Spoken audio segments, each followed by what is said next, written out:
સુરત મહાનગરપાલિકાના નવનિયુક્ત કમિશનર એમ નાગરાજને બુધવારના રોજ ચાર્જ સંભાળ્યો હતો.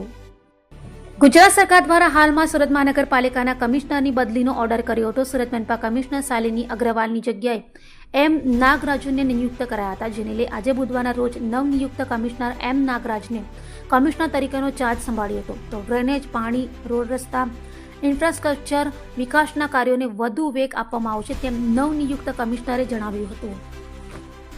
સુરત મહાનગરપાલિકા જ્યારે વિશ્વમાં મોસ્ટ લિવેબલ સિટી તરીકેનું એક ઓળખ મેળવી રહી છે, ત્યારે રાજ્ય સરકારનું ધ્યેય છે કે અર્બન ડેવલપમેન્ટ યરની અંતર્ગત આપણા શહેરો લોકોની આજીવિકા સાથે જોડીને ક્વોલિટી ઓફ લાઈફ પ્રદાન કરવા માટેનું જે પ્રયત્ન છે, એમાં માનનીય મુખ્યમંત્રીશ્રી, નાયબ મુખ્યમંત્રીશ્રી એમના જે અલગ અલગ આયોજનો છે એને પૂરેપૂરું સાચા અર્થમાં જમીનમાં ઉતારવાનો પ્રયત્ન કરવામાં આવશે.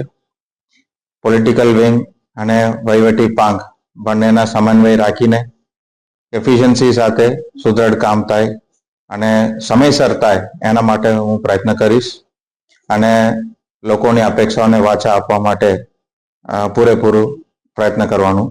કયા કામોને પ્રાથમિકતા આપવામાં આવશે?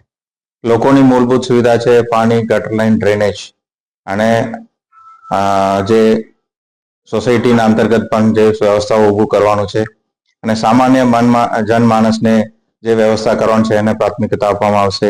ઇન્ફ્રાસ્ટ્રક્ચર પ્રોજેક્ટમાં લાંબા ગાળાનું આયોજન સાથે જે પ્રાયોરિટી આપવાનું છે. સુરત ઇકોનોમિક રિજિયન માટેનું પણ ખાસ ભાર રાજ્ય સરકાર તરફથી મૂકવામાં આવી રહ્યું છે અને યુવાનો માટે સ્પોર્ટ્સ અને ઇન્ફ્રાસ્ટ્રક્ચર ફેસિલિટીઝ એની પણ આપણે જોવાનું છે અને ડ્રેનેજ અને વોટરનું તો મૂળભૂત સુવિધા રહે છે.